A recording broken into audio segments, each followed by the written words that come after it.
आप सभी को जय मसीह की। सब लोग खुश हैं? ओके। एक दो वचन में हम जाएंगे जो कि पिछले कुछ दिनों में परमेश्वर ने एक दो बातें मेरे दिल पे डाली और उसके बाद हम वचन में जाएंगे। आइए हम प्रार्थना करेंगे। Thank you father, thank you Lord. परमेश्वर, इस परिवार के लिए धन्यवाद देते हैं। परमेश्वर, आप जो प्रेम रखते हैं परमेश्वर इस परिवार के लिए, उसके लिए धन्यवाद देते हैं। परमेश्वर, आप सिर हैं और हम शरीर हैं। परमेश्वर, हमको आपने एक परिवार बनाया है, उसके लिए हम धन्यवाद देते हैं। परमेश्वर, आज का जो वचन है आपके लोगों से बात करने वाला बने। परमेश्वर, आपका जो एनॉइंटिंग है, आपका जो अभिषेक है, वो मांग लेते हैं। परमेश्वर, आपका आशीष मांग लेते हैं। यीशु मसीह के नाम से हम मांगते हैं, आमेन। कितने लोग फास्टिंग कर रहे हैं? मैं एक बार हाथ देखना चाहूँगी। ओके। एक वचन देखेंगे, प्रोवर्ब्स 13:12, नीति वचन 13 उसका 12। जब आशा पूरी होने में विलंब होता है तो मन शिथिल होता है, परंतु जब लालसा पूरी होती है तब जीवन का वृक्ष लगता है। तो ये चीज़ मेरे दिल में, ये वाला वर्स आ रहा था कि व्हेन होप डिफर्ड, इंग्लिश में ऐसा है, hope deferred makes the heart sick. हम कई बार विश्वास करते हैं मेरे जीवन में ये आशीष आने वाली है, मेरे जीवन में ये पूरा होने वाला है, मेरे जीवन में ये होने वाला है, मगर जब उसको होने में विलंब, टाइम लग जाता है, दिल क्या है, बीमार सा पड़ जाता है, मेक्स द हार्ट सिक। तो कुछ लोगों के साथ शायद ऐसी हालत हो गई है कि हम काफ़ी देर से सोच रहे परमेश्वर ऐसा करेगा, ऐसा करेगा, ऐसा करेगा, बड़ी उम्मीदें हैं और जो कि पूरी होंगी, मगर हमने जो टाइम सोचा, हमने जिस तरीके से सोचा, उस तरीके से नहीं हुआ, तो हमारा दिल दुखी हो गया है। कई लोगों के तो ये बात मुंह पे भी दिखती है, ऐसे करके शक्ल बन जाती है, दिल का जो एक्सप्रेशन है वो मुंह पे आ जाता है। आज अपने दिल को कहिए, आशा रख, आशा रख। उन चीज़ों को याद कीजिए जिन चीज़ों को परमेश्वर ने आज तक आपके जीवन में किया है। क्या क्या चीज़ें आपने मांगी हैं, क्या क्या चीज़ें आपने बोली हैं और परमेश्वर ने वो किया है। मगर ये वाली बात शायद थोड़ा सा और समय लगेगा, परमेश्वर करेगा। आज हम प्रार्थना करेंगे, परमेश्वर हमारे दिलों को चंगा कर। ये फास्टिंग प्रेयर में मुझे ये बात भी लग रही थी कि शैतान का जो अटैक है वो एक मेंटल वॉरफेयर ला रहा है, मतलब दिमागी रूप से लोगों को तंग कर रहा है, उनको शांति में नहीं रहने दे रहा, दिमाग में अलग अलग बातें ला रहा है, एक मेंटल वॉरफेयर ला रहा है। तो इन दो चीज़ों के बारे में हम एक बार प्रार्थना करेंगे, फिर हम वचन में जाएंगे। जिनको भी लगता है परमेश्वर मैंने बड़ी देर वेट कर लिया, मैंने बड़ी देर वेट कर लिया आपके वायदों के लिए, परमेश्वर मेरे दिल को चंगा कर, मेरे दिल को एक बार और खुश कर, क्योंकि ये मेरी आशाओं को पूरा करने वाले परमेश्वर आप हैं। Thank you father, thank you Lord Jesus, thank you father. परमेश्वर हमारे दिलों को एक बार और वो जंप स्टार्ट दे, परमेश्वर वो जंप स्टार्ट दे। जैसे गाड़ी में परमेश्वर एकदम से चाबी लगाते हैं परमेश्वर, वो एकदम से स्टार्ट होता है, परमेश्वर वो जंप स्टार्ट दे। परमेश्वर हमारे दिल, परमेश्वर हमारे दिल, परमेश्वर हम डिस्करेज ना हो, परमेश्वर हमारे दिलों में वो हीलिंग लाइए। परमेश्वर जिनको अपने शरीरों में चंगाई देखनी है वो अपने शरीरों में चंगाई देखें, जिनकी शादियां होनी है वो शादी देखें। परमेश्वर जिनको अपने जीवन में आर्थिक आशीष देखनी है वो आशीष देखे। परमेश्वर जिनके घरों में बच्चे आने हैं, परमेश्वर उनके घरों में बच्चे आए। परमेश्वर जो भी परमेश्वर आपने हमें वायदे दिए हैं, परमेश्वर वो पूरे होने वाले बने, और हमें इस बात का विश्वास है। मगर तब तक परमेश्वर वो जो वेट करने का वो पेशेंस, परमेश्वर वो धीरज परमेश्वर हमें दीजिए। परमेश्वर, ताकि हम आपके पीछे चलते रहें। इस जगह में जो भी डिस्करेजमेंट का दुष्ट आत्मा है, हर डिस्करेजमेंट का दुष्ट आत्मा जो बार बार कानों में यही बोलता रहता है, जो तुझे वायदा मिला था वो पूरा नहीं हुआ है, उस दुष्ट आत्मा को कानों से निकालते हैं यीशु मसीह के नाम से। उस दुष्ट आत्मा को कानों से निकालते हैं यीशु मसीह के नाम से। मुझे ऐसा दिख रहा है कुछ लोगों के कान में से कुछ निकल रहा है। परमेश्वर आपका हाथ मांगते हैं, आज वो डिस्करेजमेंट वाली दुष्ट आत्मा इस जगह पे ना रहे, इस जगह पे ना ठहरा रहे। वो डिस्करेजमेंट वाली आत्मा जो कहता है जो तुझे आज तक वायदे दिए गए हैं वो पूरे नहीं हुए अभी तक, वो नहीं होने वाले, वो तेरे को पीछे हटाती है उन वायदों के लिए धक्का मारने से। परमेश्वर वो डिस्करेजमेंट वाली दुष्ट आत्मा, परमेश्वर वो डिस्करेजमेंट वाली दुष्ट आत्मा इस जगह से यीशु मसीह के नाम से निकल जाए। परमेश्वर तेरे लोगों को अपने लहू में ढकिए। परमेश्वर जिन लोगों ने जादू टोने किए हैं तेरे लोगों के ऊपर, परमेश्वर उन जादू टोनों को अभी हम डांटते हैं यीशु मसीह के नाम से। वो जादू टोने परमेश्वर तेरे लोगों के विरोध में काम ना आए परमेश्वर। वो जादू टोने परमेश्वर तेरे लोगों के सिरों के ऊपर से हटने वाले बने। उन जादू टोनों को इनके सिरों के ऊपर से तोड़ते हैं यीशु मसीह के नाम से। परमेश्वर आपका हीलिंग मांगते हैं। परमेश्वर जो आपने आज तक किया है उसके लिए धन्यवाद देते हैं परमेश्वर। परमेश्वर जिस तरीके से परमेश्वर चाहे अब्राहम को अपना बेटा इसहाक मिला या नहीं, परमेश्वर आप उसको परमेश्वर विश्वास का पिता मानते हैं, आप उसको विश्वास का पिता मांगते हैं परमेश्वर। क्योंकि उसने बेटा पाया इसलिए नहीं परमेश्वर, मगर उसने तेरे पे विश्वास किया परमेश्वर और तेरे पीछे खड़ा रहा परमेश्वर। Father, I pray that kind of faith, Lord Jesus, that kind of faith, Lord Jesus, that kind of faith, Father God. Thank you, Lord. Thank you, Jesus. एक मैं वचन ढूंढूंगी, ये विश्वास के बारे में है। मुझे एक इस वचन को इब्रानी 11 में ये वचन दिखेगा आपको, इब्रानी 11। इसको हम 32 से पढ़ेंगे। अब और क्या कहूँ, क्योंकि समय नहीं रहा कि गिदोन का और बाराक और शिमशोन का और यिफ्ता का और दाऊद और शमूएल का और भविष्यवक्ताओं का वर्णन करूं। इन्होंने विश्वास ही के द्वारा राज्य जीते, धर्म के काम किए, प्रतिज्ञा की हुई वस्तुएं प्राप्त की, सिंह के मुंह बंद किए, आग की ज्वाला को ठंडा किया, तलवार की धार से बच निकले, निर्बलता में बलवंत हुए, लड़ाई में वीर निकले, विदेशियों की फौजों को मार भगाया। तो विश्वास के द्वारा ये सब किया गया। स्त्रियों ने अपने मरे हुओं को फिर जीवित पाया, कितने तो मार खाते खाते मर गए और छुटकारा न चाहा, इसलिए कि उत्तम पुनरुत्थान की भागी बने। विश्वास हमेशा ये नहीं होता है कि जो मैंने एक सक्सेस और मैं सबसे ऊपर चला जाऊंगा और मैं सबसे ऊपर पहुंच जाऊंगा, ये मतलब मैं बहुत ही बड़ा विश्वासी हूं। इसका ये मतलब है जो परमेश्वर ने कहा है मैं परमेश्वर के लिए खड़ा रहूंगा। अगर आप ये लाइन पढ़ें, इसलिए कितने तो मार खाते खाते मर गए और छुटकारा न चाहा, इसलिए कि उत्तम पुनरुत्थान के भागी हूं। मर जाना भी विश्वास में एक जीत है।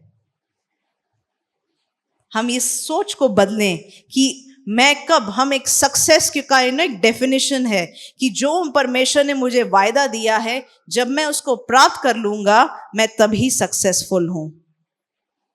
जैसे मैंने आपके साथ बांटा कई कुछ देर पहले कि जब हम घर के लिए प्रार्थना कर रहे थे, हम अभी भी घर के लिए प्रार्थना कर रहे हैं, परमेश्वर से एक घर मांग रहे हैं। और जब मैं एक दिन सफाई कर रही थी, ये वर्स मेरे सामने आया एक उस पे बुक मार्क पे, और उस पे लिखा था विश्वास के द्वारा वो तंबुओं में जिए। और मैं परमेश्वर से पूछती, परमेश्वर ऐसी हालत क्यों, आज तक हमारे पास अपना घर कैसे नहीं। और ये आंसर परमेश्वर ने मुझे ये दिया, और यही पूछते हुए मैं झाड़ू मार रही हूँ। हम कई बार सोचते हैं जब मुझे जो मैंने मांगा, जब मुझे आशीष मिलेगी, उसका मतलब मैं बहुत ही सक्सेसफुल विश्वासी हूं। जब हम परमेश्वर के लिए मुश्किलों में खड़े होने को तैयार हैं, उसको विश्वास कहते हैं। कई एक ठट्टों में उड़ाए जाने और कोड़े खाने, वरन बांधे जाने और कैद में पड़ने के द्वारा परखे गए, पथराव किए गए। ये वही चैप्टर है जहां पे एक के बाद एक बताता है विश्वास के द्वारा लोगों ने क्या पाया।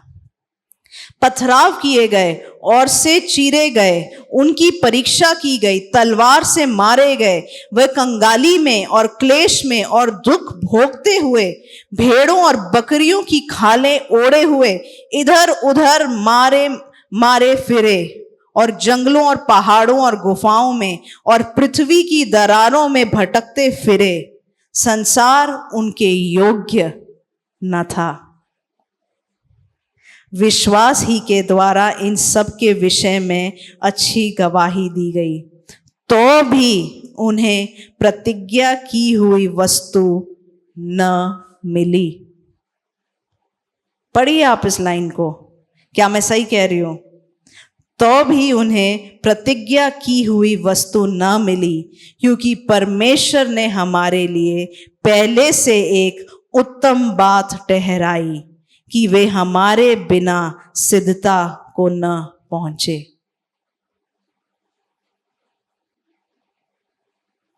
ये जो आपका जीवन है, ये जो आप परमेश्वर के वायदों के लिए खड़े हैं, परमेश्वर में खड़े हैं, और जो परमेश्वर ने कहा है उस चीज के लिए विश्वास करते हुए खड़े हैं, उसको विश्वास कहते हैं। मैं ये नहीं कह रही आपको जो परमेश्वर ने वायदा दिए वो नहीं मिलेगा, मगर ये आपके परमेश्वर में आपका जो विश्वास है, या परमेश्वर में आपकी जो मैच्योरिटी है, ये उसको नहीं दिखाता है।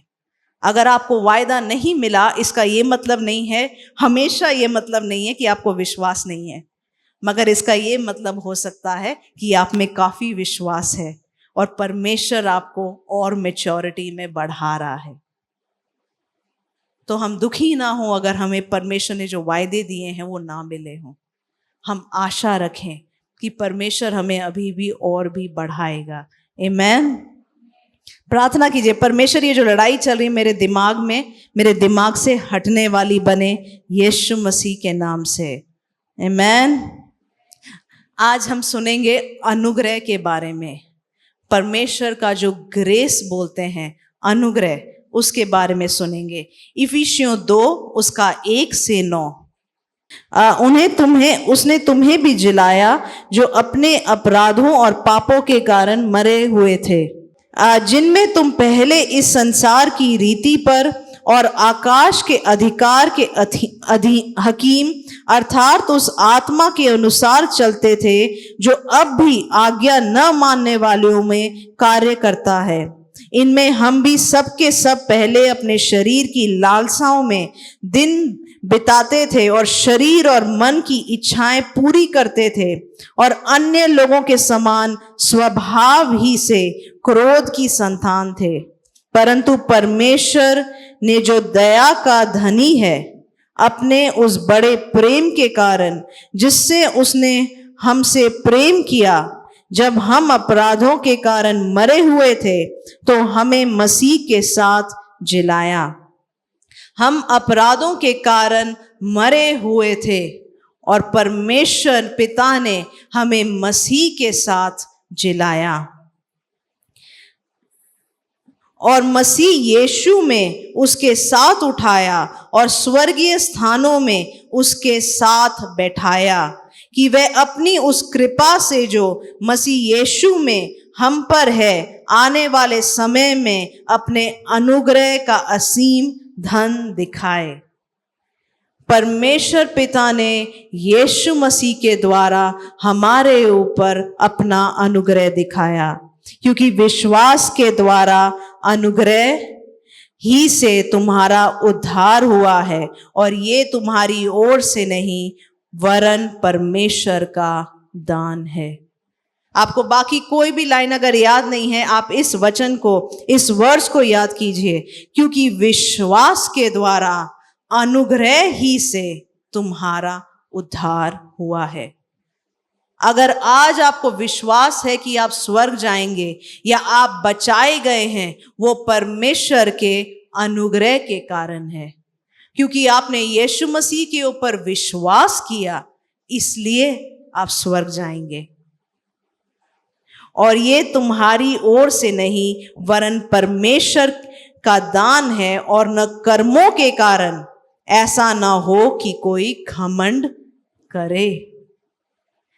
हम अपने कामों के कारण स्वर्ग नहीं जा रहे, हम यीशु मसीह के बलिदान के वजह से स्वर्ग जा रहे हैं। हम यीशु मसीह के बलिदान के वजह से हमें उद्धार मिला है, उसके अनुग्रह के वजह से आज हम परमेश्वर के सामने खड़े हो पा रहे हैं, आज हम परमेश्वर की उपस्थिति में खड़े हो पा रहे हैं, हमारे कामों के वजह से नहीं। कई बार हमें ऐसा एक इसको जनरली एक प्राइड आ जाता है, एक स्पिरिचुअल प्राइड आ जाता है। देखो मैं कितना ही बिना पाप के मैं बहुत ही एक शुद्ध जीवन जी रहा हूँ, और मैं इस वजह से देखो परमेश्वर का अनॉइंटिंग मेरे ऊपर है, परमेश्वर मेरे साथ है, मैं परमेश्वर में खड़ा हो पा रहा हूँ।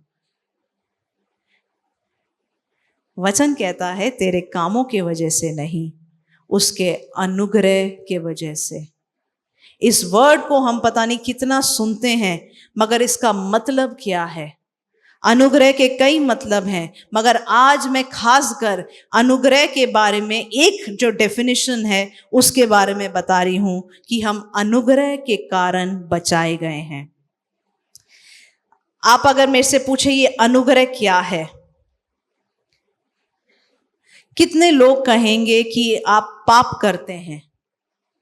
मैं हाथ देखना चाहूंगी। पाप करते हैं, हाथ सीधे ऊपर। कितने लोग पाप करते हैं?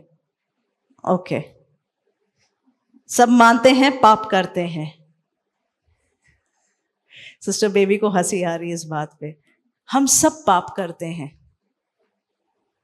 और कई बार जब मेरे साथ ऐसा हुआ है कि मैं जब कुछ गलत करती हूँ, मुझे ये शुरुआत में परमेश्वर ने ये बात मुझे सिखाई थी कि जब मैं कुछ गलत करती हूँ, मैं सोचती हूँ अब परमेश्वर का एनॉइंटिंग मेरे साथ नहीं होगा शायद, या परमेश्वर अभी मुझसे उतना प्यार नहीं कर रहा होगा, थोड़ा सा दूर होगा मेरे से, या परमेश्वर अब मेरे से बात नहीं करेगा, अब मेरे से रूठ गया है।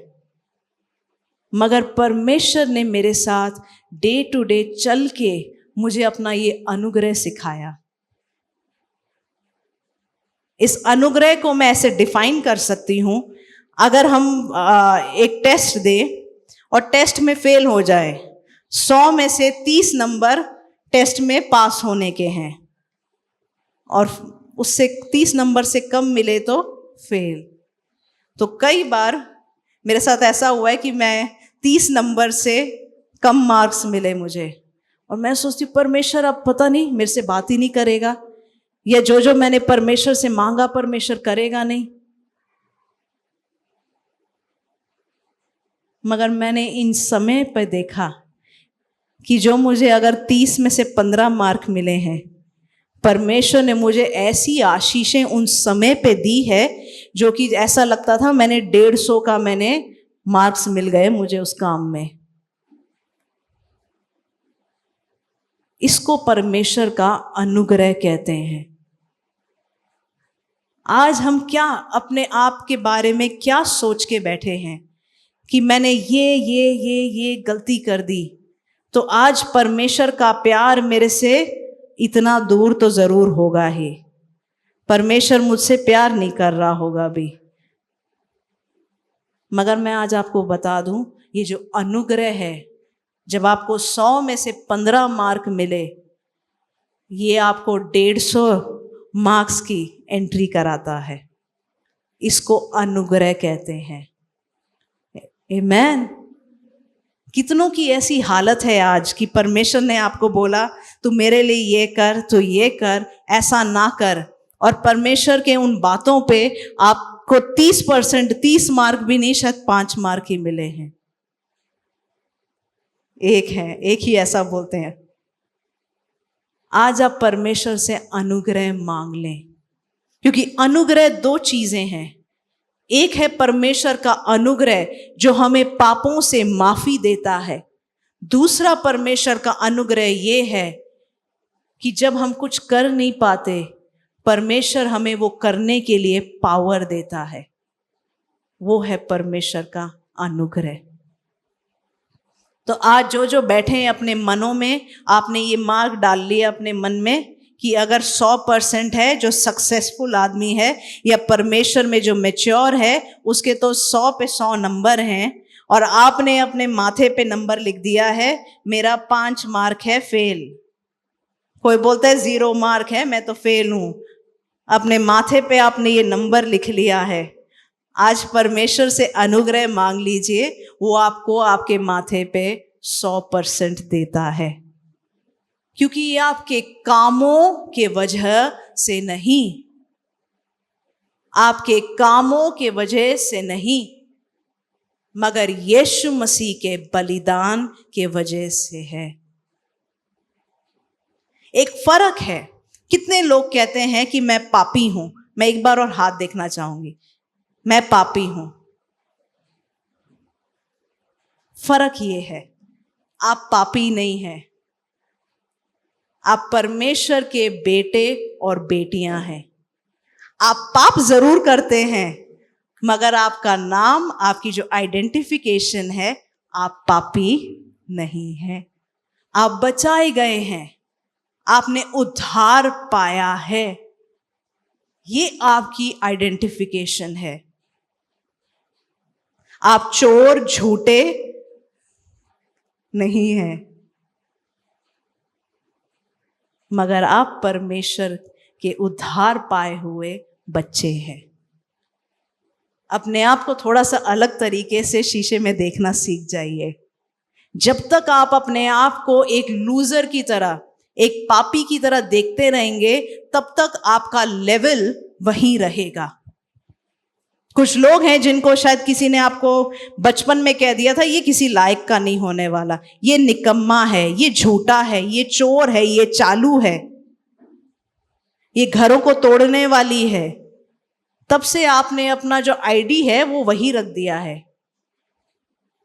ये गरीब का बेटा है, ये अमीर का बेटा है, आपकी जो आईडी है वो बन गई है। आज परमेश्वर कहता है, अनुग्रह के द्वारा आप बचाए गए हैं। आपकी पहचान, आप एक पापी नहीं। आप झूठ जरूर बोलते होंगे, मगर आप झूठे नहीं, क्योंकि आपके अंदर परमेश्वर यीशु मसीह का लहू दौड़ता है, और वो एक पापी का लहू नहीं है। आज आपने कम्युनियन लिया है, वो यीशु मसीह के लहू में आप सहभागी बने हैं, तो कैसे एक पापी का खून आपके अंदर दौड़ रहा है? आप खरीद लिए गए हैं।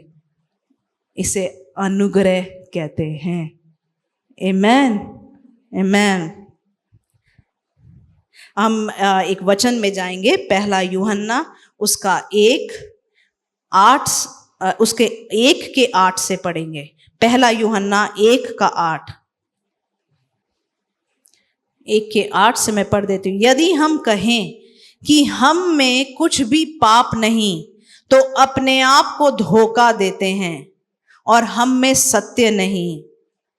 यदि हम अपने पापों को मान लें, तो वो हमारे पापों को क्षमा करने और हमें सब अधर्म से शुद्ध करने में विश्वास योग्य और धर्मी है। ये चीज जो हम अपने पाप को ना ढक लेते हैं, झूठ, अगर हमने सपोज एक किसी से पैसे मार लिए और हम बोलते हैं पैसे तो वो तो मेरे पैसे बनते ही थे, मैंने इसलिए ले लिए। हम क्या कर रहे हैं? अपने पाप को ढक रहे हैं।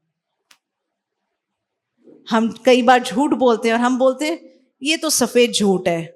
काम पे तो झूठ बोलने की जरूरत होती ही है, झूठ के बिना कहाँ काम चलता है। ये तो माड़ा मोटा तो चल जाता है। हम क्या कर रहे हैं? पाप को ढक रहे हैं। मगर अगर हम अपने पाप को मान लें, हाँ मैंने पैसा मारा, हाँ मैंने चोरी करी, हाँ मैंने काम चोरी करी, हाँ मैंने धोखा दिया, हाँ मैंने गुस्सा किया, हम अपने पाप को मान लें और परमेश्वर से माफी मांगे, वचन में लिखा है वो विश्वास योग्य है और हमें माफ करता है। आज क्यों कई बार हमारे अंदर पाप अभी भी फंसे पड़े हैं? क्योंकि हमें लगता है मेरे दिल के एक छोटे से कोने में तो है ये बात, ये जो व्यभिचार वाली बात है ये छोटे से कोने में है, मैं तो इसको कोई भाव भी नहीं देता, वो पीछे कहीं पर है, वो बीच बीच में बस निकलता रहता है, ऐसा कुछ मैं करता नहीं हूं। आज हम मान लें, परमेश्वर मेरी सोच खराब है, मुझे माफ कीजिए, मेरी सोच को बदलिए। आज हम अपने पाप को मान लें। क्यों कई लोग अभी भी फंसे हुए हैं? क्यों अभी भी नहीं निकल पा रहे हैं? क्योंकि वो अपने आप को ही नहीं मानने को तैयार कि मैंने पाप किया है या मैं कुछ गलत कर रही हूं। यदि हम अपने पापों को मान लें तो हमारे पापों को क्षमा करने और हमें सब अधर्म से शुद्ध करने में विश्वास योगी और धर्मी है। यदि हम कहें कि हमने पाप नहीं किया तो उसे झूठा ठहराते हैं और उसका वचन हम में नहीं है। हे मेरे बालकों, मैं इसको 2:2 तक पढ़ रही हूं, पहला यूहन्ना 2:2 तक। हे मेरे बालकों, मैं ये बातें तुम्हें इसलिए लिखता हूं कि तुम पाप ना करो, और यदि कोई पाप करे तो पिता के पास हमारा एक सहायक है, अर्थात धर्मी यीशु मसीह, और वही हमारे पापों का प्रायश्चित है, और केवल हमारे ही नहीं वरन सारे जगत के पापों का भी। जब हम पाप करते हैं, ये इंग्लिश का बाइबल ऐसा कहता है, हमारे पास एक एडवोकेट है, एक लॉयर है जो हमारे लिए खड़ा होता है पिता के सामने और कहता है इसे माफ कर दीजिए, मैंने इसके लिए अपना लहू बहाया है, मैं इसको अपने लहू के नीचे ढकता हूं, इसे माफ करिए। हमारे मन में मगर ऐसा शायद एक चित्र बन गया है कि जैसे ही हम गलत करते हैं, यीशु मसीह वेट करता है एक डंडे के साथ और वो बैठा हुआ है गुस्से के साथ, तूने अब ये किया, अब मैं कैसे इस चीज का बदला लूं तेरे से। वचन कहता है वो एडवोकेट है पिता के पास, इसने पाप किया है, इसको माफ कर दीजिए। फ्रांसिस ने झूठ बोल दिया, इसको माफ कर दीजिए, मैंने अपना खून बहाया इसके लिए, मुझे इससे माफ कर दीजिए। यह है परमेश्वर का अनुग्रह। हम एक और वचन में जाएंगे, इब्रानी 10 उसका 26 से 31। हम कई बार प्रचारकों के ऐसे प्रचार सुनते हैं, ये वचन में ऐसा लिखा है, अगर वो कहें कि हमने पाप नहीं किया तो वो झूठा ठहराते हैं। हम कई बार प्रचारकों के प्रचार ऐसे सुनते हैं कि मैं यीशु मसीह में आने से पहले मैंने ये पाप मैं करता था, मगर जब से मैं यीशु मसीह में आया मैंने वो सब छोड़ दिया। मगर क्या हम कभी सुनते हैं यीशु मसीह के आने के बाद भी क्या वो पाप छोड़ देते हैं? बचाए जाने के बाद क्या वो कोई पाप नहीं करते हैं? करते हैं। इस बबल में हम रहना बंद कर दें। यीशु मसीह में आने के बाद भी, तभी कई लोग कहते हैं हम बपतिस्मा नहीं लेना चाहते हैं। क्यों? क्योंकि बपतिस्मा लेने के बाद अगर पाप किया तो वो पाप लगेगा, उससे पहले पाप नहीं लगेगा। ये वाला फंडा कहाँ लिखा है मुझे नहीं पता, इसलिए आधे लोग बपतिस्मा लेते नहीं हैं। उनको लगता है उससे पहले जो जो पाप कर रहे हैं वो कहीं लग ही नहीं रहा है, स्कोर बोर्ड पे उसके मार्क्स ही नहीं आ रहे हैं।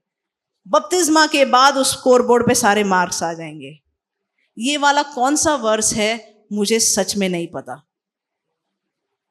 अगर किसी को मिले ये वाला वर्स मुझे ढूंढ के बताना, जो बपतिस्मा से भाग रहे हैं कि इसके बाद मैंने पाप किया। तो मतलब पाप से इतना प्यार है, बाप से थोड़ा प्यार करके देखो। हमारा प्रॉब्लम ये है,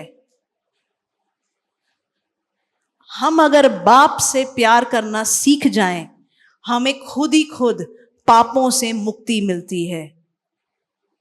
क्योंकि जैसे जैसे हम परमेश्वर की तरफ बढ़ते हैं, ऑटोमेटिकली हमारे जीवन में से पाप निकल जाते हैं। मैं पास्टर को हाल ही में बता रही थी, मेरी ऐसी आदत है, अगर मैं सुबह उठूं तो मुझे कम से कम 1 घंटा चाहिए होता है बैठ के प्रेयर करने के लिए। और अगर मैंने प्रेयर नहीं की, मेरा मूड बड़ा खराब होता है। मूड इसलिए खराब ठीक क्यों होता है प्रेयर में? क्योंकि मैं परमेश्वर के सामने सुबह सुबह आती हूँ, मैं बोलती हूँ परमेश्वर अब मेरे लाइफ में ये प्रॉब्लम है, मैंने आपके हाथ में दे दिया, सॉल्व कर दीजिए। परमेश्वर इसने मेरे साथ ऐसा किया, उसने मेरे साथ ऐसा किया, मैं इनको आपके हाथ में देती हूँ, मेरी मदद कीजिए, मैं उनको माफ करना चाहती हूँ। आपके हाथ में दे दिया। अगर सुबह ये चीज नहीं करी तो पूरा दिन कैसे जाता है? उसने मेरे साथ ऐसा किया, उसने मेरे साथ ऐसा किया, अब ये प्रॉब्लम है, अब ये कैसे होगा। तो जैसे ही अगर मेरी एकदम से मुझे आंख खोलना पड़ा और मैं प्रेयर नहीं कर पाई, ये पूरा बोझ भार मेरे सिर पे होता है। अभी मैंने अभी इतना ही सीखा है कि मैं सुबह उठ के इस बोझ को परमेश्वर के सामने दे दूं। तो मैं पास्टर को बता रही थी, पहले ऐसा होता था बचपन में जब मैं बड़ी हो रही थी कि अगर मुझे नींद से कोई जल्दी उठा दे, टाइम से पहले उठा दे, जिसने मुझे नींद से उठाया वो गया, उसको मैं ऐसा सुनाने लग जाती हूँ, क्योंकि मुझे ऐसा लगता है जिंदगी में इतनी बड़ी चीज चली गई मेरे हाथों से, अब क्या होगा। मगर ये एक्चुअली मेरी ऐसी सोच थी। और मैं उठती थी, मेरा मूड ऐसा खराब होता था, क्यों खराब था मुझे खुद नहीं पता। तो जो मुझे टाइम से पहले उठा दे बस हो गया। मगर परमेश्वर में बढ़ते बढ़ते ये वाला मेरा ऐसा मूड खराब होता था, ये कब ठीक हुआ मुझे खुद नहीं पता। हम अगर अपना फोकस सिर्फ अपना पाप रखें तो हम उस पाप पे ही चलते रहेंगे। कई बार क्या होता है, सपोज एक एग्जाम्पल, मैं अंजलि को और दीप्ति को उठाती हूँ, ठीक है, तुम दोनों को तंग कर सकती हो। अब अंजलि ने सपोज दीप्ति के साथ कुछ गलत किया, अब दीप्ति चल रही है, उसने मेरे को झूठ बोला, उसने मेरे पीठ में छुरा भोंका, वो भी उसने 5 लोगों के बीच में आके मेरे बारे में झूठ बोला, मेरे ऊपर हंसी। बड़ी खराब लड़की है। 10 मिनट बाद खाना खाया, खाना खाते खाते सब लोग तब खाना ही खा रहे थे जब मेरे पे हंस रहे थे। यही चीज किसी ने जो हमारे साथ गलत किया, हम वही दोहराते रहते हैं। उसने कैसे चालू तरीके से मेरे को पीछे से आके मारा, क्या चालू तरीके से इसने तो मेरे 1000 रुपए ले लिए, क्या चालू तरीके से उसने तो अपना घर बना लिया। और यही हमारे दिमाग में इनपुट चलता रहता है, चलता रहता है, चलता रहता है। और जिस चीज ने हमें चोट दी, हम उसी चीज की तरह बन जाते हैं। अगर दीप्ति ने अंजलि को माफ नहीं किया, कुछ सालों में दीप्ति अंजलि की तरह बन जाएगी, क्योंकि ये आपके सामने आपकी मूर्ति बन चुकी है। आज हम सीख जाएं कि कैसे हम माफ करते हैं। पाप को अपने सामने हमेशा उस पाप को ही ना रखें, मगर परमेश्वर को रखें, क्योंकि शायद चोट किसी और ने पहुंचाई हो, मगर हम उसकी तरह बन जाएंगे और हम वही चोट किसी और को देंगे। अगली बार दीप्ति के दिमाग में यही चलता रहा, अब अगली बार दीप्ति मेरे पे गुस्से में, अब अगली बार मेरे आसपास 4-5 लोग खड़े हैं, दीप्ति आके अपना बदला मेरे पे निकालेगी। और दीप्ति को पता भी नहीं ये बात कहाँ से निकल के आई, मगर उसने अपने दिमाग में ये जो इतने सालों भरती रही, अंजलि ने मेरे साथ ऐसा किया। अब मेरे दिमाग में है, दीप्ति ने मेरे साथ ऐसा किया, अब मैं चल रही हूं। उसके बाद अगला मेरा शिकार बनता है साबी, अगला फिर मैं साबी के साथ करती हूं। पाप को इतनी अहमियत मत दीजिए। अपने नजरों के सामने परमेश्वर को लाइए। उसने आपकी आइडेंटिटी, उसने आपकी पहचान बदल दी है। हम अपनी सोच को बदलें। इब्रानी 10 उसका 26 से 31, ये वाला वचन आपने सुना होगा, हमने पहले भी इसमें से प्रचार किया है। क्योंकि सच्चाई की पहचान प्राप्त करने के बाद यदि हम जानबूझ के पाप करते रहे तो पापों के लिए फिर कोई बलिदान बाकी नहीं। इस वर्स में इस लाइन को आप क्लियरली देखिए, यदि हम सच्चाई के बारे में जानने के बाद भी जानबूझ के पाप करते रहे फिर बलिदान नहीं है। हम कई बार परमेश्वर को क्यों बेवकूफ समझ पड़ते हैं। आज हमने अनुग्रह के बारे में सुना कि पिता मुझे इतना माफ करता है।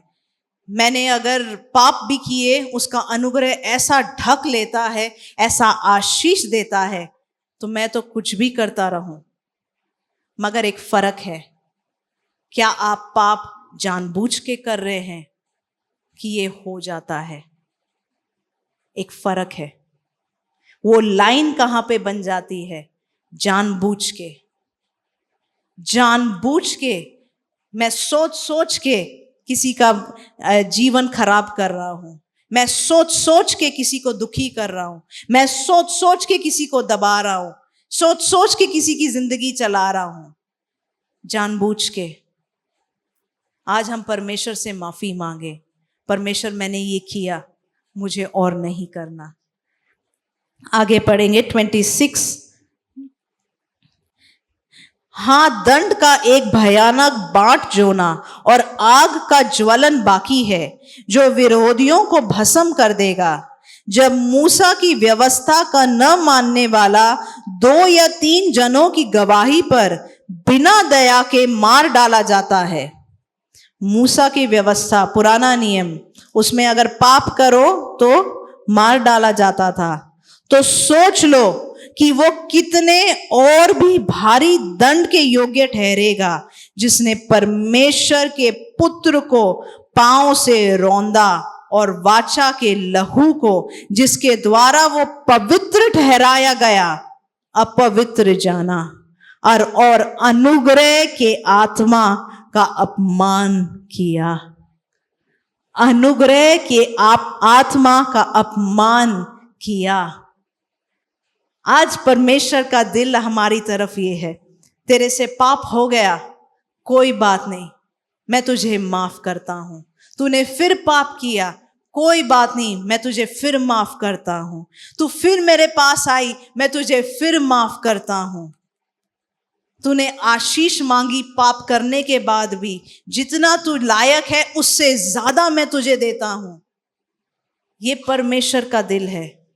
मगर ये वचन कहता है, अगर हमने फिर भी जानबूझ के, ये एक सोच है, मुझे ऐसा विश्वास नहीं कि ऐसे लोग यहां बैठे हैं, क्योंकि आप परमेश्वर के लिए आपके दिल में कोई ना कोई रेफरेंस, रिस्पेक्ट जरूर है। मगर कई लोग ऐसे हैं जो बोलते हैं यीशु मसीह मर गया, सब कुछ कवर, सब कुछ खत्म, उन्होंने क्रूस पे सब कुछ कर दिया, मुझे अब कुछ करने की जरूरत नहीं। परमेश्वर ने मुझे आजाद रहने के लिए बुलाया है। वचन में ये लिखा है, it is for freedom he has set you free. तुम्हें स्वतंत्रता के लिए स्वतंत्र किया है, तो मैं कुछ भी कर सकता हूं। यहां ये वचन कहता है, अनुग्रह की आत्मा का अपमान करना है।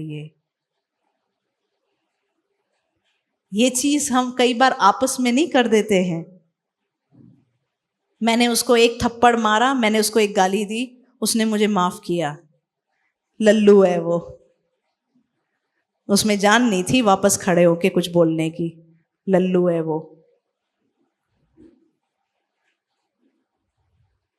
माफ वही कर पाता है जो जानता है परमेश्वर ने उसे माफ किया है। 30, क्योंकि हम उसे जानते हैं जिसने कहा, पलटा लेना मेरा काम है, मैं ही बदला दूंगा, और फिर ये कि प्रभु अपने लोगों का न्याय करेगा। पलटा लेना मेरा काम है, ये इंटरेस्टिंग वचन नहीं है?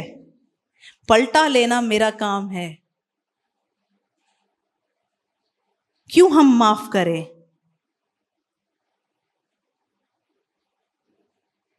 हम जब किसी को माफ कर देते हैं, हम उनको परमेश्वर के हाथ में दे देते हैं। मैं 2 लोगों को और उठाऊंगी, सुमित और बेबी सिस्टर। अब सपोज सुमित ने बेबी सिस्टर के बारे में जाके कोई झूठ बोला, तो बेबी सिस्टर पहले बड़ा बुरा मानती हैं, फिर 2 दिन के बाद बोलती चलो कोई बात नहीं, माफ कर दिया। अब सुमित सोचेगी बेवकूफ, उसको इतनी भी समझ नहीं है, मैं तो करके निकल गई।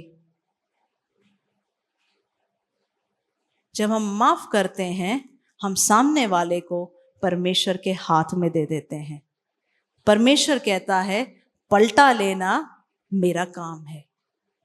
जो माफ करता है उसको बेवकूफ ना समझो, वो समझ गया है कि परमेश्वर ने उसे माफ किया, वो माफ करना सीख गया है।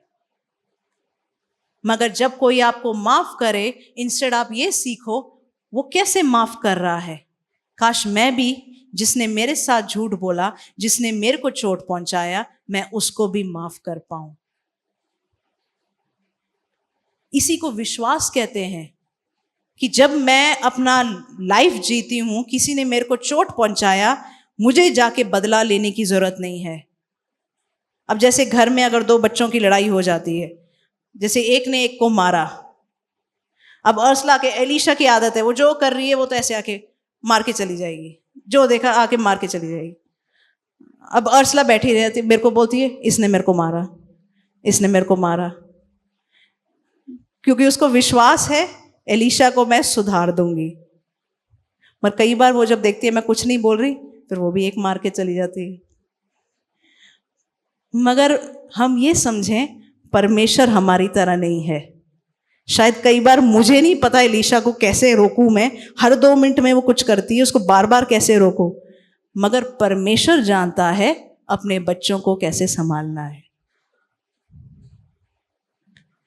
तो जो आपको चोट पहुंचाते हैं, आप उनको परमेश्वर के हाथ में दे दो और अपने बगल वाले को माफ करो, क्योंकि परमेश्वर का जो दिल है वो अनुग्रह वाला दिल है।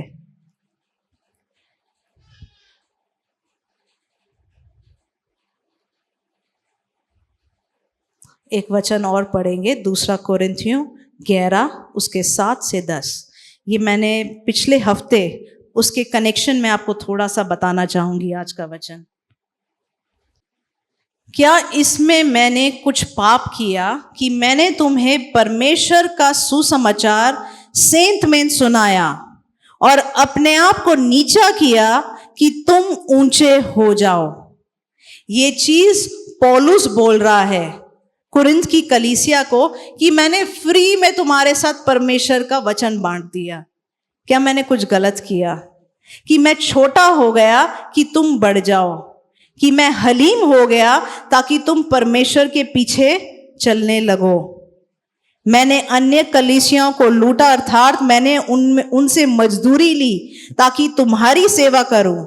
और जब मैं तुम्हारे साथ था और मुझे घटी हुई तो मैंने किसी पर भार नहीं डाला, क्योंकि भाइयों ने मकुदुनिया से आकर मेरी घटी को पूरा किया और मैंने हर बात में अपने आप को तुम पर भार बनने से रोका और रोके रहूंगा। यहां पे पौलुस कहता है कि मैंने तुम्हारे साथ परमेश्वर का जो वचन है फ्री में बांटा, मैं कम हो गया ताकि तुम बढ़ पाओ। उस समय पर भी जब पौलुस ने फ्री में लोगों के लिए प्रार्थना कर रहा था, फ्री में वचन बांट रहा था, उस समय पर भी लोगों ने पौलुस को नीचा समझा। आज भी कई बार जब हम कोई नए लोग आते हैं, उनके लिए प्रेयर करते हैं, उनको लगता है ये मेरे लिए इसलिए प्रेयर करना चाहता है, ये चर्च में शायद इसलिए जोड़ रहा है, पीछे से पैसे मिलते होंगे, जो कि कई जगहों पे होता है। इतने बपतिस्मे तो इतने हजार, इतने लोग चर्च में तो इतने हजार, मगर अभी तक हमारा उनके साथ कोई कनेक्शन हुआ नहीं है और करेंगे भी नहीं। हम परमेश्वर के वजह से फ्री में बांटते हैं, किसी के ऊपर भार नहीं बनते हैं।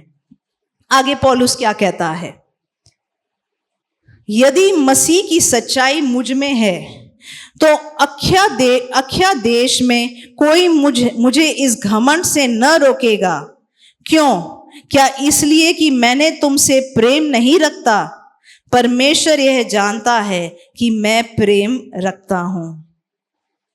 हम एक दृष्टांत में जाएंगे, इसको हम 5 से 4 से पढ़ेंगे। यदि कोई तुम्हारे पास आकर किसी दूसरे यीशु का प्रचार करे जिसका प्रचार हमने नहीं किया, या और कोई आत्मा तुम्हें मिले जो पहले न मिला था, और कोई सुसमाचार सुनाए जिससे तुमने पहले से न माना था, तो तुम उसे सह लेते हो। मैं तो समझता हूं कि मैंने किसी बात में बड़े से बड़े प्रेरितों से कम नहीं। यदि मैं व्यक्तित्व में अनाड़ी हूं तो भी ज्ञान में नहीं। हमने इसको हर बात में सब प्रकार में तुम्हारे लिए प्रकट किया। ये जो 5वीं आयत में लिखा है, मैं तो समझता हूं कि मैं किसी बात में बड़े से बड़े प्रेरितों से कम नहीं। इंग्लिश में ये जो वर्ड है बड़े से बड़े प्रेरित, ये इंग्लिश में ऐसा लिखा है सुपर अपोस्टल्स। मैं किसी सुपर अपोस्टल से कम नहीं।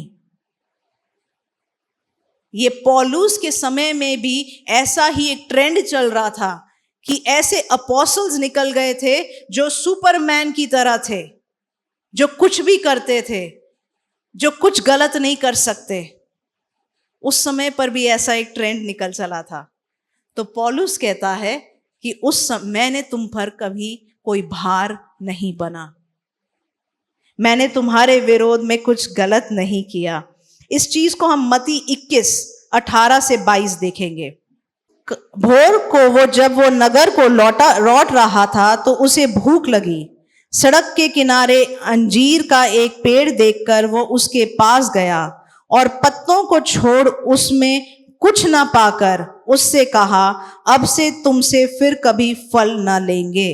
और अंजीर का पेड़ तुरंत सूख गया। यह देखकर चेलों को अचंभा हुआ और उन्होंने कहा, ये अंजीर का पेड़ तुरंत कैसे सूख गया? यीशु ने उनको उत्तर दिया, मैं तुमसे सच कहता हूँ, यदि तुम विश्वास रखो और संदेह न करो तो न केवल ये करोगे जो उस अंजीर के पेड़ के साथ किया गया, परंतु यदि इस पहाड़ से भी कहोगे उखड़ जा और समुद्र में जा पड़, तो यह जाएगा। अगर आप देखें, जो परमेश्वर अनुग्रह का परमेश्वर है, जो परमेश्वर कहता है तेरे पापों को मैं माफ करूंगा, मगर वहीं पर वो परमेश्वर अंजीर के पेड़ को श्राप देता है। ये अंजीर का पेड़ क्या दर्शाता है? ये अंजीर का पेड़ उन प्रचारकों को, उन रिलीजियस लीडर्स को दर्शाता है जिनके पेड़ पत्ते हरे भरे हैं मगर उनमें फल नहीं। इस लाइन को फिर से पढ़िए। 19 में, सड़क के किनारे अंजीर का एक पेड़ देखकर वह उसके पास गया और पत्तों को छोड़ उसमें और कुछ न पाकर उसने कहा, और तू अब से तुझसे फिर कभी फल न लेंगे। जो मैंने आपको पिछले हफ्ते बताया था, ये जो सुपर अपोस्टल्स हैं, इनमें फर्क क्या है? ये दूर से चमकते हुए हरे पेड़ लगते हैं मगर पास में इनके आप जाओ तो फल नहीं है। मेरा परमेश्वर माफ करने वाला परमेश्वर है, पापों को माफ करने वाला परमेश्वर है, मगर जो लोग दूसरों को धोखा देते हैं, अपने पत्तों को हरा दिखाते हैं मगर उनमें फल नहीं, उनको श्राप भी देने वाला परमेश्वर है। आज हम उस बैलेंस को सीख लें। कई बार हम कुछ ऐसे प्रचार सुनते हैं कि सब कुछ माफ है, कई बार हम सिर्फ ये सुनते हैं कि तेरे ऊपर दंड है, तूने पाप किया।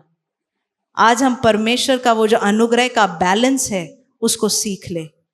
हमारे पास माफी है, मगर अगर जहां पे लोग अपने पत्तों को हरे दिखाते हुए फल ना लगे हों, वहां पे परमेश्वर का दंड है। एलिया की कहानी पढ़ेंगे, दूसरा राजा 4 उसके 32 से 35। जब एलीशा घर में आया तब क्या देखा कि लड़का मरा हुआ उसकी खाट पर पड़ा है। तब उसने अकेले भीतर जाकर द्वार बंद किया और यहोवा से प्रार्थना की। तब वह चढ़कर लड़के पर इस रीति से लेट गया कि अपना मुंह उसके मुंह से और अपनी आंखें उसकी आंखों से और अपने हाथ उसके हाथों से मिला दिए, और वह लड़के पर पसर गया। तब लड़के की देह गर्म होने लगी।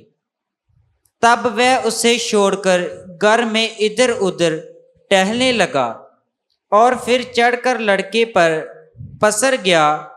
तब लड़के ने 7 बार चीखा और अपनी आंखें खोली। तो यहाँ पर अगर आप देखेंगे, जब एलीशा ने भी किसी मरे हुए को जिलाया, वो कैसे उस पर लेट गया, उसके बाद फिर प्रार्थना कर रहा है, फिर घूम रहा है। पहले तो लिखा है उसने दरवाजा बंद किया ताकि अकेले में उसके ऊपर प्रार्थना कर पाए। उसके ऊपर प्रार्थना किया, फिर चलने लगा, फिर प्रार्थना करे। मगर आजकल जो हम देखते हैं, मरे हुए लोग जी उठ रहे हैं, और वो भी एक ऐसा लगता है कोई लाइव शो चल रहा है। क्या मरे हुए को क्या इंसान या प्रचारक जिलाता है? क्या बीमार को इंसान या प्रचारक ठीक करता है कि परमेश्वर करता है? इन लोगों में ऐसा कॉन्फिडेंस है और कोई डाउट भी नहीं है, ऐसा लगता भी नहीं है कि परमेश्वर से मांग रहे हैं कि इस आदमी को चंगा कीजिए। ऐसा लगता है वो खुद ही ठीक कर रहे हैं।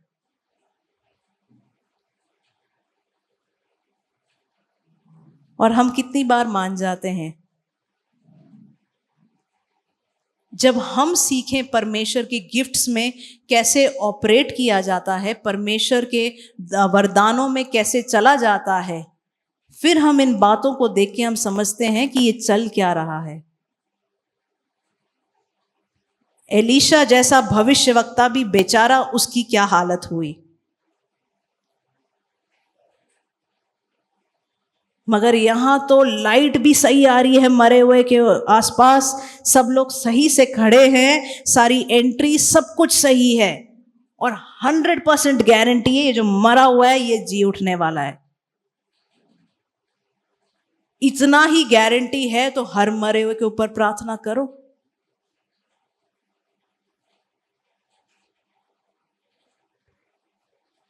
दूर से जो चमकता है, पास से वो जरूरी नहीं सोना है। जिस पेड़ के पत्ते बड़े हरे हों, जरूरी नहीं उस पेड़ पे फल हों, और ऐसे पेड़ों को परमेश्वर श्राप देता है।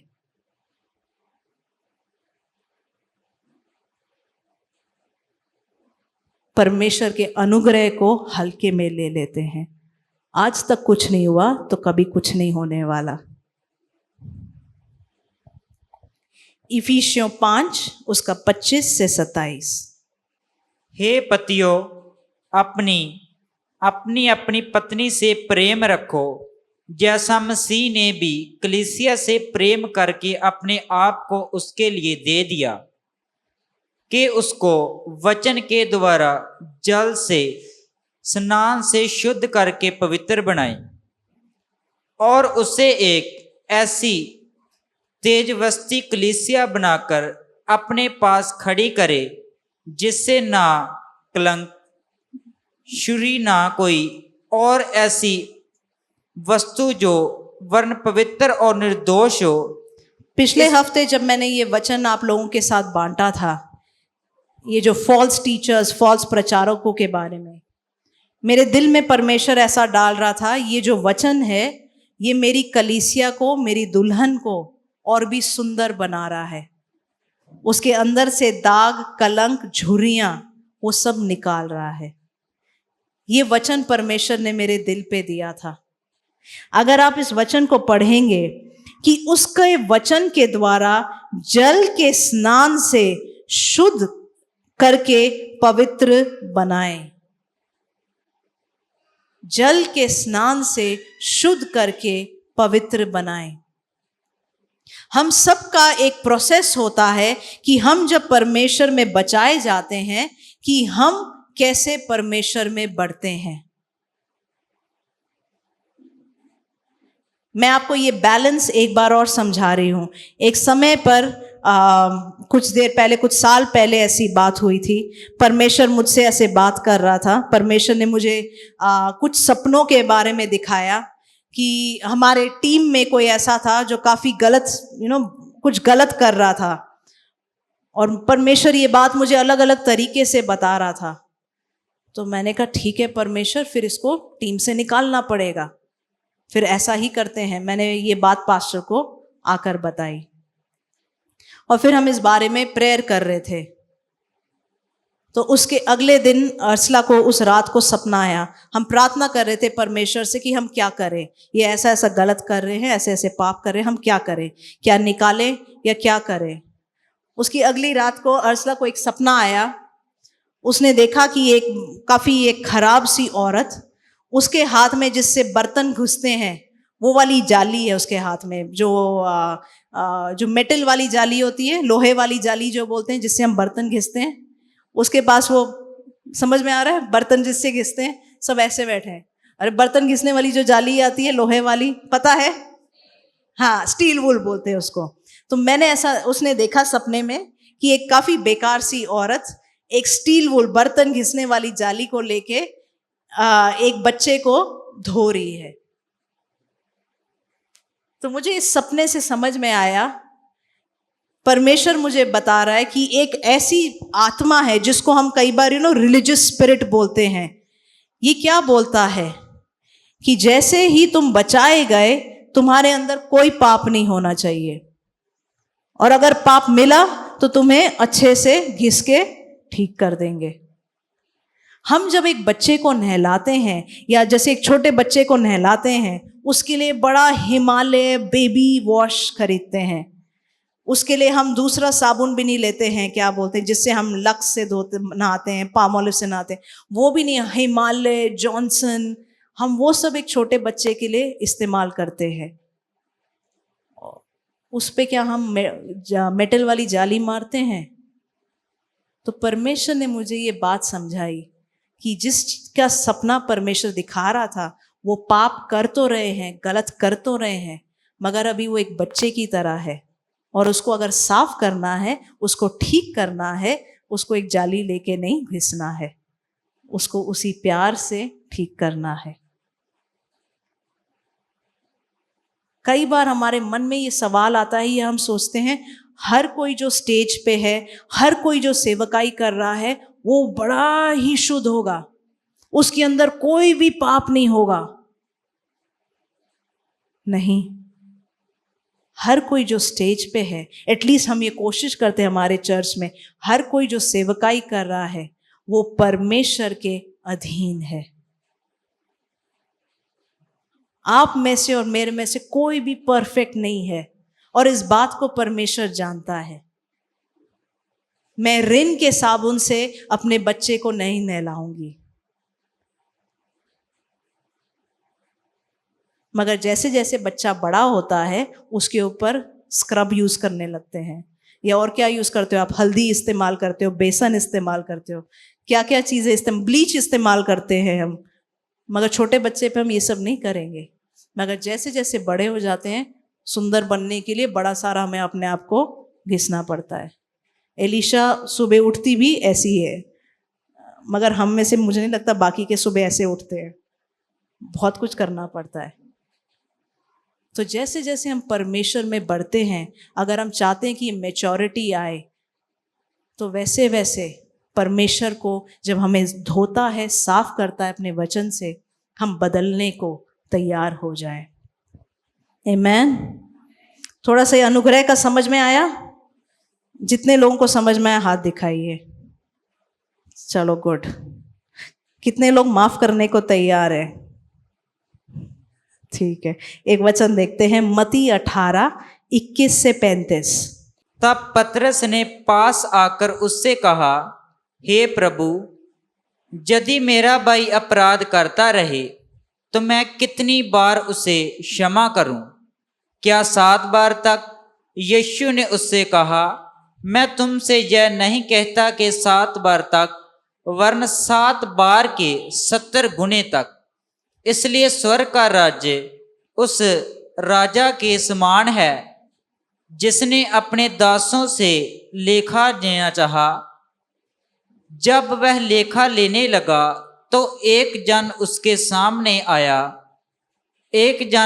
सामने लाया गया जो 10,000 तोड़े का कर्जदार था, जबकि चुकाने को उसके पास कुछ ना था। तो उसने स्वामी से कहा, यह और इसकी पत्नी और बाल बच्चे और जो कुछ इसका है सब बेचा जाए और कर्ज चुका लिया जाए। तो ये जो आदमी है, इसने 10,000 तोड़े का इसने कर्जा लिया। ये जो दृष्टांत है ये पापों की बात करता है। हमारे जो पाप हैं उस कर्जे की तरह है जिनको परमेश्वर ने माफ किया है। नहीं तो हमने जो पाप किए हैं आज तक, अगर उनके श्राप पड़ने थे, उसका असर हम अपने बच्चों के ऊपर भी देख रहे होते। आगे क्या? हाँ जी। इस पर उस दास ने गिरकर उसे प्रणाम किया और कहा, हे स्वामी, धीरज धर, मैं सब कुछ भर दूंगा। तब उस दास के स्वामी ने तरस खाकर उसे छोड़ दिया और उसका कर्ज भी क्षमा कर दिया। आज हमारे पापों का कर्जा यीशु मसीह ने क्षमा कर दिया है। उसने अपने क्रूस पे, अपनी सूली पे लेकर क्षमा कर दिया है। वो आपके पाप आपके विरोध में नहीं गिनता है। आज हम परमेश्वर के पास प्रार्थना इसलिए कर पाते हैं, हम उसकी उपस्थिति में इसलिए आ पाते हैं क्योंकि हमारे पाप माफ कर दिए गए हैं। मगर आगे ऐसा लगता है, परंतु जब वो दास बाहर निकला तो उसके संगी दासों में से एक उसको मिला जो उससे 100 दीनार का कर्जदार था। उसने उसे पकड़कर उसका गला घोंटा और कहा, जो कुछ तुझ पर कर्ज है भर दे। इस पर उसका संगी दास गिरकर उससे विनती करने लगा, धीरज धर, मैं सब भर दूंगा। उसने ना माना, परंतु जाके उसे बंदी गृह में डाल दिया कि जब तक कर्ज भर ना दे तब तक वहीं रहे। हम इतने सारे पाप करते हैं, ऐसे ऐसे पाप करते हैं, शायद आपके बगल वाले को, आपके घर पे किसी को नहीं पता है कि आपने क्या क्या पाप करते आए हैं। और आज परमेश्वर कहता है, उन हर पाप को मैं माफ करता हूं।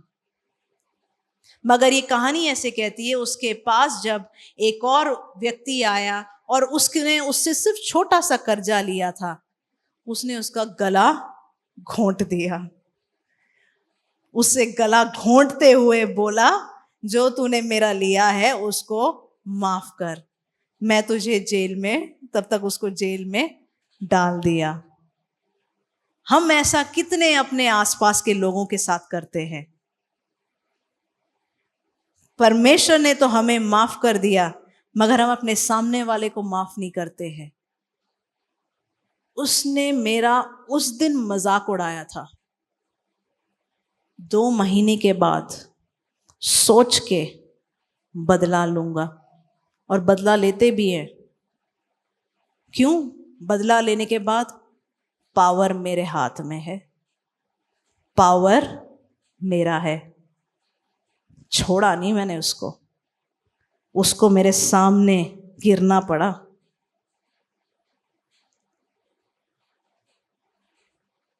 देख लूंगी तेरे को, और देख भी लिया मैंने उसको। मैं नहीं गया उसके पास, उसको आना पड़ा मेरे पास। आगे पढ़ेंगे, आगे पढ़ क्या लिखा है। उसके संगी दास यह जो हुआ था देखकर बहुत उदास हुए और जाकर अपने स्वामी को पूरा हाल बता दिया। तब उसके स्वामी ने उसको बुलाकर उससे कहा, हे दुष्ट दास, तूने जो मुझसे विनती की तो मैंने तेरा वह पूरा कर्ज क्षमा कर दिया। इसलिए जैसे मैंने तुझ पर दया की वैसे ही क्या तुझे भी अपने संगी दास पर दया करना नहीं चाहिए था। और उसके स्वामी ने क्रोध में आकर उसे दंड देने वालों के हाथों में सौंप दिया कि जब तक वह सब कर्ज भर ना दे तब तक उनके हाथ में रहे। इसी प्रकार यदि तुम में से हर एक अपने भाई को मन से क्षमा ना करेगा तो मेरा पिता जो स्वर्ग में है तुमसे भी वैसा ही करेगा।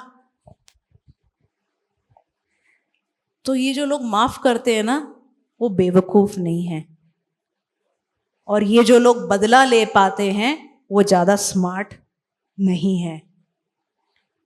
दुनिया आपको बाहर उल्टा बोलती है, वचन मगर उल्टा बोलता है।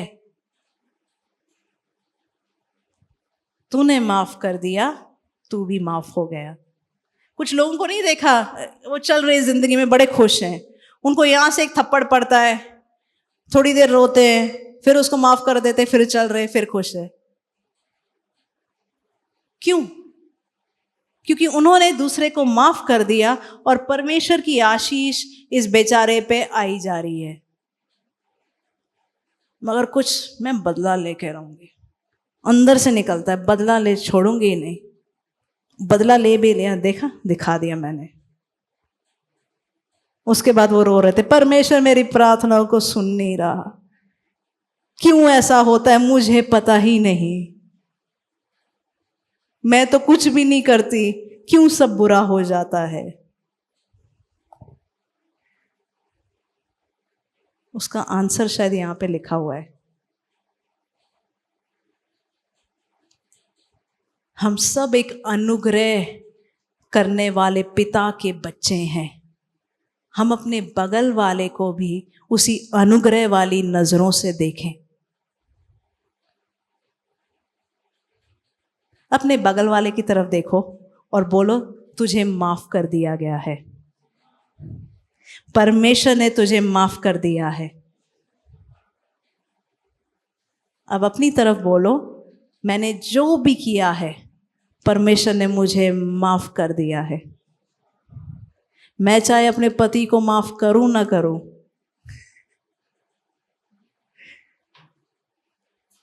तू दया दिखाएगी तो तुझे दया दिखाई जाएगी।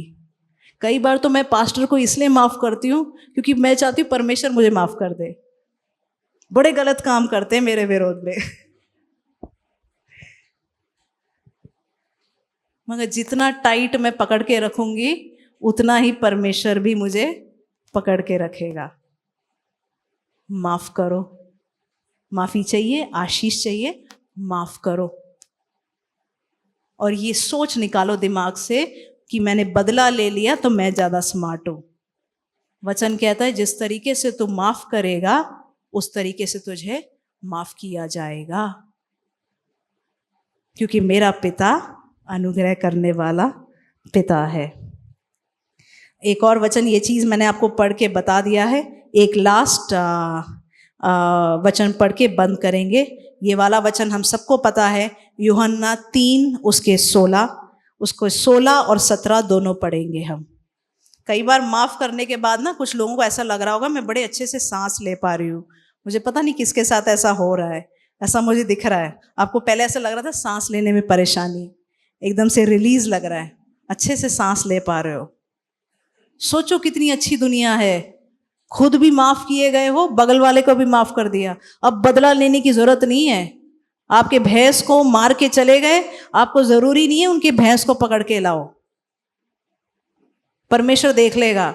उसकी भैंस से अपनी नजरें हटाओ, परमेश्वर देख लेगा, आजादी की जिंदगी, मुझे बदला लेने की जरूरत नहीं है।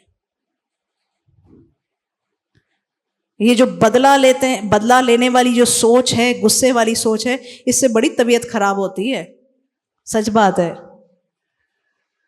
थोड़ा माफ करके खुश रहना सीखो। शायद जिसने चोट पहुंचाई है वो भी थोड़ा सा जलेगा। यूहन्ना 3 उसका 16 और 17। क्योंकि परमेश्वर ने जगत से ऐसा प्रेम रखा कि उसने अपना इकलौता पुत्र दे दिया, ताकि जो कोई उस पर विश्वास करे वो नष्ट ना हो परंतु अनंत जीवन पाए। मेरे पिता ने अपना इकलौता पुत्र दे दिया ताकि कोई भी, चाहे वो आप या मैं हूं या बाहर बैठा हुआ कोई भी हो, कोई भी नष्ट ना हो मगर वो अनंत जीवन पाए। परमेश्वर ने अपने पुत्र को जगत में इसलिए नहीं भेजा कि जगत पर दंड की आज्ञा दे, परंतु इसलिए कि जगत उसके द्वारा उद्धार पाए। तो ना परमेश्वर आपको पनिशमेंट देना चाहता है, ना वो चाहता है कि किसी और को पनिशमेंट मिले। तो आज हम इस खुशी से जिएं कि ना तो पनिशमेंट मेरे ऊपर है और मैं अपने दिल से किसी और के लिए भी पनिशमेंट की कामना ना करूं, क्योंकि पिता ने, परमेश्वर यीशु मसीह ने मुझसे ऐसा प्रेम रखा। आमेन, आमेन। तो कितने लोग कहते हैं आप पापी हैं?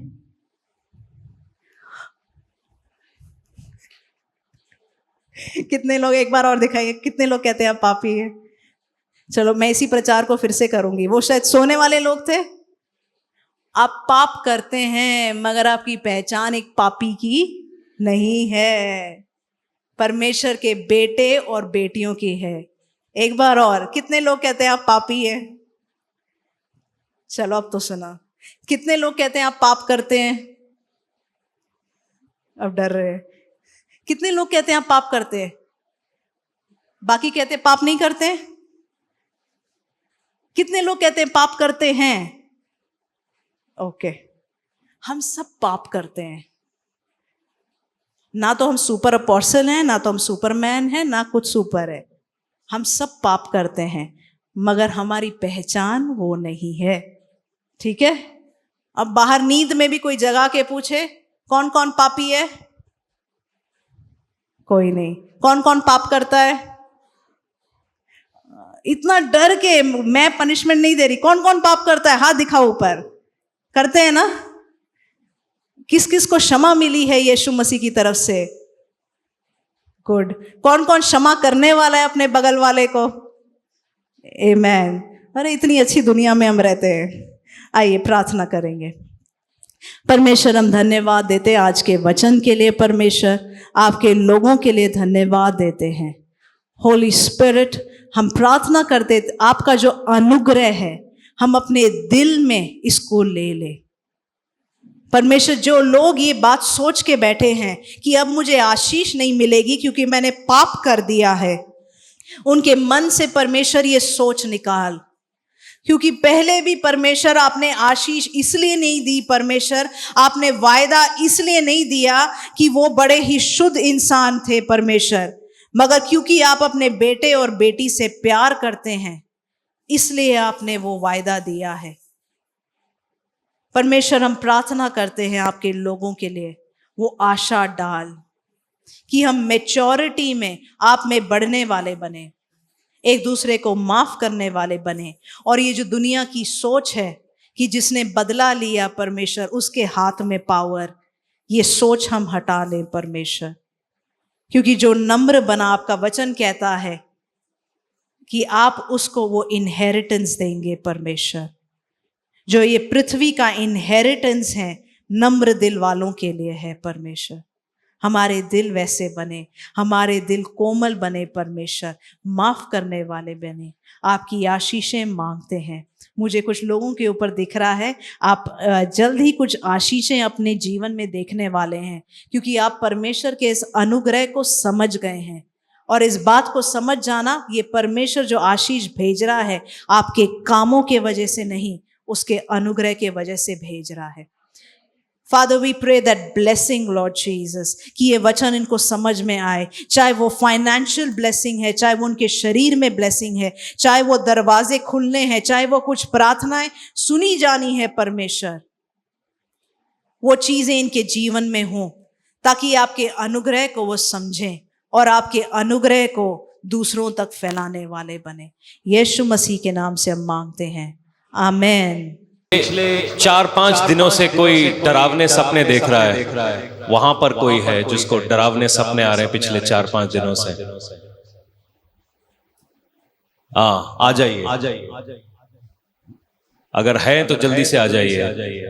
वो सोचेंगे कि मैं उसका नाम लेके बुलाऊंगा, एग्जैक्टली क्या देखा वो भी बताऊंगा। दांत फाड़ रहे हैं मगर आ नहीं रहे। आप चाहते हैं इसमें से निकलना तो आप आ जाइए, क्योंकि ऐसा है, मैं ये भी बता देता हूं कि किसी ने आपको लाके कुछ खिलाया और खिलाने के बाद ये खेल चालू हुआ और आपने जानबूझ के खाया, आपको पता भी था कि नहीं खाना है। आ जाइए।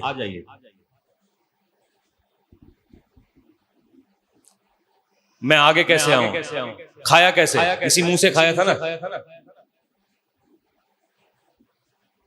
हालेलुया। कलीसिया इस बहन के लिए प्रार्थना करें कि चीजें बदलें इसके ऊपर से, यीशु के नाम में। परमेश्वर ने अभी तक तेरे को खाली नहीं छोड़ा है, तेरे मांगने से, तेरे सोचने से बढ़कर तेरे घर में किया है, कोई कमी नहीं रखी है। और आने वाले समय में तूने ऐसा सोचा है कि मैं कब जहाज में बैठूंगी, जहाज देख के तेरे मन में ख्याल आया था कि नहीं आया था? तू जहाज में भी बैठने जा रही है, ये आज लिख लेना, मगर अपने रास्तों को सीधा करो। हालेलुया। धन्यवाद करते हैं पिता परमेश्वर। मांग, पिता मुझे माफ करें। Just take your hands off, हाथ उठाओ और परमेश्वर के सामने बोलो, पिता मुझे माफ करें। खुदावन, आगे से मैंने जो बोला सही बोला कि नहीं बोला, ये बता। जी पता नहीं पास्टर जी। जी पास्टर जी। पास्टर जी नहीं पास्टर जी, व्यसन था वो। जी पास्टर जी। मालूम नहीं पास्टर जी। पास्टर जी मैं सो नहीं पा रही अच्छे से, काफी टाइम हो चुका है। आधे लोगों को ऐसा लग रहा है मैं हवा में तीर फेंकता हूं, वो तीर जिनको लगता है वो आते नहीं सामने, फिर 2 दिन के बाद निकल के आते, फोन आता है उनका, हम आपसे अकेले में मिलना चाहते हैं। अब जहां लग रहा है आगे आ जाया करो, परमेश्वर साफ करता है। हालेलुया। ये प्रार्थना करें। फादर, मांग, पिता आज मुझे ब्लेस कर। पिता आज से ज्यादा, परमेश्वर पहले से ज्यादा मैं वो ब्लेसिंग देखना चाहती हूँ। पवित्र आत्मा आज आप मुझे छुएं। टच होली स्पिरिट, लो रिलीज, छूट यीशु के नाम में। गो, जाओ यीशु के नाम में। ब्रेक यीशु के नाम में। छूटो। Every demonic strong hold be broken. चलो यीशु के नाम में। हर शैतानिक युक्ति यीशु के नाम में, उसको छोड़ना नहीं है। Just pray over her. Father I pray right now और release on her right now. Father, जो भी इसके सिस्टम में चल रहा है परमेश्वर, वो इसके ऊपर से हट जाए यीशु के नाम में। Every demonic strong hold be broken. परमेश्वर, हर एक ऐसा डिमोनिक, परमेश्वर जो चीज इसको खिलाया गया है, इधर लेके आइए, जस्ट ब्रिंग अ हियर। परमेश्वर अभी इसके ऊपर से हटे यीशु के नाम में। चलो जाओ, ब्रेक के परमेश्वर, छूटे ये, छूटो युक्तियां टूटे, कंट्रोलिंग युक्तियां टूटे यीशु के नाम में। हर वशीकरण की चीज परमेश्वर टूटे यीशु के नाम में। चलो जाओ, ब्रेक हो यीशु के नाम में। ब्रेक हो, छूटो यीशु के नाम में। हालेलुया।